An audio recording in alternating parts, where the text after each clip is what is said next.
అందరికీ నమస్కారం అండి. జగద్గురు శ్రీకృష్ణ ఛానల్కి స్వాగతం. ఈరోజు శ్రావణ మాసపు గురువారం, పైగా అజయ్ ఏకాదశి. శ్రావణ మాస కృష్ణ పక్షంలో వచ్చే ఏకాదశిని అజయ్ ఏకాదశి అంటారు. ఈ ఏకాదశికి అన్నద ఏకాదశి అనే మరొక పేరు కూడా ఉంది. దారిద్ర్యంతో బాధపడుతున్న వారు, కష్టాలతో సతమతమైపోయేవారు ఈ ఏకాదశి వ్రతం ఆచరించి అజయ్ ఏకాదశి రోజున ఉపవాసం ఉండి విష్ణు సహస్రనామాలతో శ్రీవారిని అర్చిస్తూ జాగరణ చేస్తే వాళ్ళకి దరిద్రమంతా వదిలిపోయి ఐశ్వర్యం కూడుతుంది. అజయ్ ఏకాదశి వ్రత కథ తెలిపే ఒక కథ. పూర్వం హరిశ్చంద్రుడు కష్టాల్లో ఉన్నప్పుడు అజయ్ ఏకాదశి వ్రత కథ ఆచరించడం వలన భార్యాబిడ్డలను, రాజ్యాన్ని తిరిగి సంపాదించుకున్నాడని పురాణ కథనం. ఒకసారి ధర్మరాజు కృష్ణుడితో, కృష్ణ శ్రావణమాస కృష్ణపక్షంలో వచ్చే ఏకాదశి పేరేమిటి, దానిని గురించి నాకు వివరించండి అని అడుగుతాడు. దానికి ప్రతిఉత్తంగా శ్రీకృష్ణుడు ఇలా వివరించాడు. రాజా, నేను చెప్పేది సావధానంగా విను. మనిషి యొక్క సమస్త పాపాలు సంహరించే ఒక మంగళకరమైనటువంటి ఏకాదశి పేరు అన్నద ఏకాదశి. ఈ వ్రతాన్ని పాటించి ఇంద్రియాసుడైన ఆ శ్రీహరిని అర్జించేవాడు సమస్త పాపకర్మల ఫలం నుండి విముక్తుడు అవుతాడు. పురాతన కాలంలో హరిశ్చంద్రుడనే ప్రసిద్ధుడైనటువంటి చక్రవర్తి ఉండేవాడు. అతడు సత్యవంతుల్లో ఆదర్శవంతమైనవాడు. మానవాళకంతటికీ కూడా మార్గదర్శకుడు. త్రిశంకుడి కుమారుడు హరిశ్చంద్రుడు. సూర్యవంశరాజుల్లో సుప్రసిద్ధుడు. అయోధ్యను రాజధానిగా చేసుకొని పరిపాలిస్తూ ఉండేవాడు. ఆయన భార్య చంద్రమతి. కుమారులు ఏకపత్ని వ్రతుడుగా, అత్యసంధుడుగా. హరిశ్చంద్రుడికి తెలియలేని పేరుంది. ఒకనాడు దేవేంద్రుడి సభలో సత్యం తప్పక పలికేవారు ఎవరున్నారు అనే ప్రశ్న ప్రస్తావనకు వచ్చింది. అప్పుడు అక్కడ ఉన్న వశిష్ఠుడు వెంటనే భూలోకంలో హరిశ్చంద్రుడు ఉన్నాడని చెప్పాడు. కానీ విశ్వామిత్రుడు లేచి హరిశ్చంద్రుడు సత్యవాక్య పరిపాలుడు కాడని, ఆ విషయాన్ని తను నిరూపిస్తానని అన్నాడు. విశ్వామిత్రుడు తన మాట నెగ్గించుకోవడానికి ఒక రోజున హరిశ్చంద్రుడి దగ్గరకు వచ్చి, తాను ఒక యజ్ఞం తలపెట్టానని, దానికి ఎంతో ధనం అవసరమవుతుందని, ఆ ధనం కావాలని అడిగాడు. అప్పుడు హరిశ్చంద్రుడు ఆ ధనాన్ని తాను ఇస్తానని వాగ్దానం చేశాడు. కానీ విశ్వామిత్రుడు ఆ ధనం తనకు ప్రస్తుతం అవసరం లేదని, అవసరం వచ్చినప్పుడు అడుగుతానని చెప్పి వెళ్ళిపోయాడు. కొంతకాలానికి హరిశ్చంద్రుడు వేట కోసం అడవికి వెళ్ళాడు. అప్పుడు విశ్వామిత్రుడు 2 కన్యలను తీసుకొని హరిశ్చంద్రుడి దగ్గరకు పంపాడు. ఆ కన్యలు తమ అందచందాలతో, సంగీత నాట్యాలతో హరిశ్చంద్రుడిని ఆకర్షించాలని చూశారు. హరిశ్చంద్రుడు వారి ఆకర్షణలో పడక వారికి బహుమతులు ఇచ్చి మరీ పంపించాడు. అయితే ఆ కన్యలిద్దరూ తమకు ఆ బహుమానాలు అక్కర్లేదని, తమను వివాహం చేసుకోమని కోరారు. కానీ హరిశ్చంద్రుడు తన ఏకపత్ని వ్రతమునని, రెండోసారి పెళ్లి చేసుకోవటం ధర్మం కాదని వారికి నచ్చజెప్పి సున్నితంగా ఆ కన్యలను పంపించేశాడు. ఆ తర్వాత విశ్వామిత్రుడు ఆ 2 కన్యలను వెంటబెట్టుకొని వచ్చి హరిశ్చంద్రుడి వారి కోరిక తీర్చమన్నాడు. తన రాజ్యమైనా సరే వదులుకుంటాను, కానీ ఏకపత్ని వ్రతాన్ని విడిచిపెట్టను, ఆ ధర్మానికి పాల్పడిన వాడని చెప్పాడు. అనే విశ్వామిత్రుడు అయితే నాకు ఆ రాజ్యాన్ని ఇచ్చి వెళ్ళిపోమ్మన్నాడు. హరిశ్చంద్రుడు తన మాట మీద నిలబెట్టుకోవడం కోసం రాజ్యాన్ని విశ్వామిత్రుడికి అప్పగించి కట్టుబట్టలతో నగరం నుంచి బయలుదేరాడు. అప్పుడే విశ్వామిత్రుడు హరిశ్చంద్రుడు గతంలో తనకు వాగ్దానం చేసిన ధనాన్ని ఇవ్వమని అడిగాడు.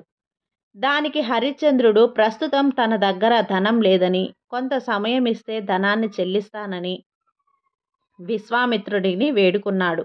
విశ్వామిత్రుడు అందుకు అంగీకరించి తనకు కావలసిన ధనాన్ని వసూలు చేసుకోవడానికి నక్షత్రకుడు అనే తన శిష్యుణ్ణి హరిశ్చంద్రుడితో పంపాడు. హరిశ్చంద్రుడు వెనకనికి బయలుదేరిన నక్షత్రకుడు ఆ రాజుని ఎన్నెన్నో కష్టాలు పాలు చేశాడు.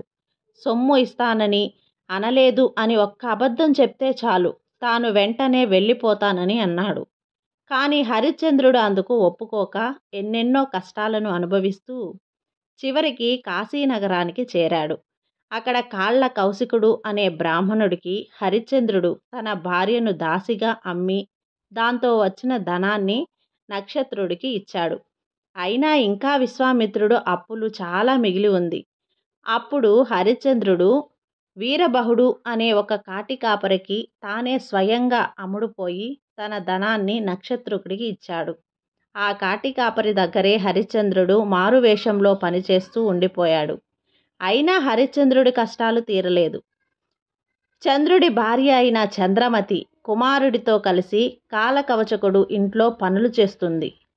అడవికి దర్భల కోసం వెళ్ళిన ఆమె కుమారుడు లోహిత్యుడు పాము కరిచి మరణించాడు.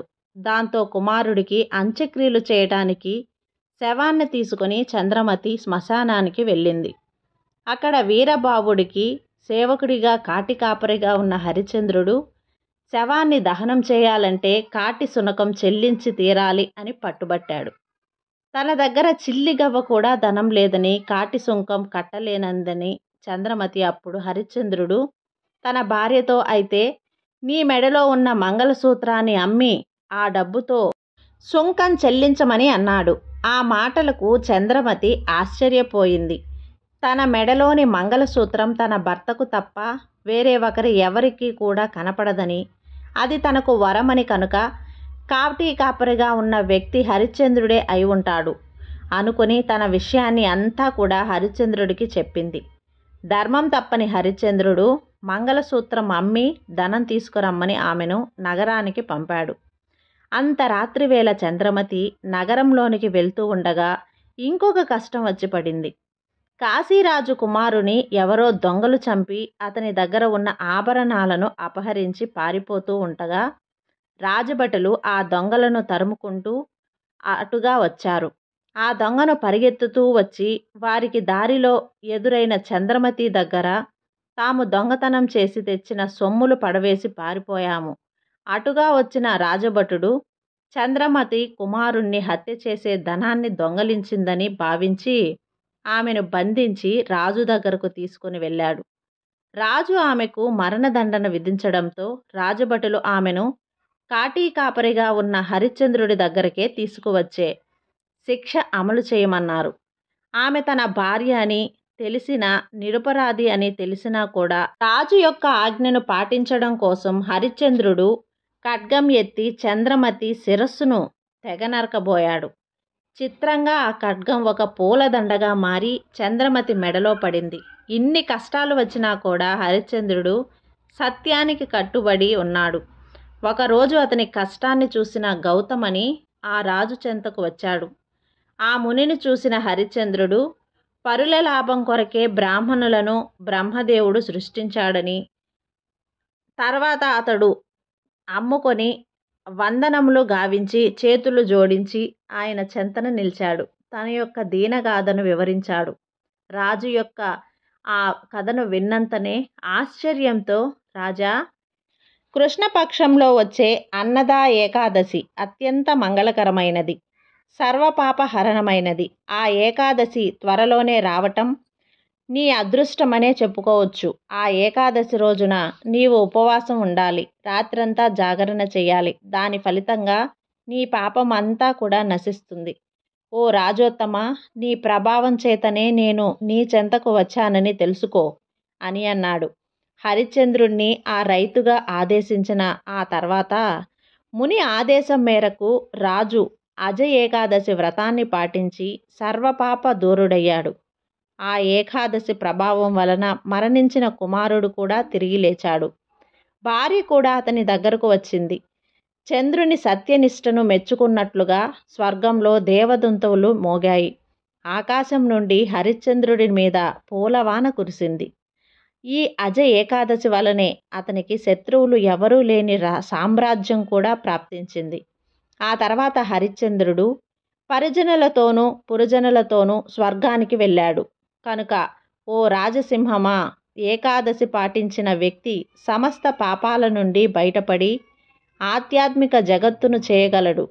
ఈ ఏకాదశి మహిమను వినినవాడు, చదివినవాడు అశ్వమేధయాగ ఫలాన్ని పొందగలుగుతాడు అని కృష్ణుడు ధర్మరాజుతో చెప్పాడు. ఈ విధంగా ఏకాదశి వ్రతాన్ని హరిశ్చంద్రుడు ఆచరించి తన పూర్వపు వైభవాన్ని పుంజుకున్నాడు. కాబట్టి ఈ కథ మీకు నచ్చినట్లయితే లైక్ చేసి సబ్స్క్రైబ్ చేయండి. అలాగే మరికొంతమంది భక్తులకు షేర్ చేయండి. నచ్చితే చిన్న కామెంట్ కూడా చేయండి.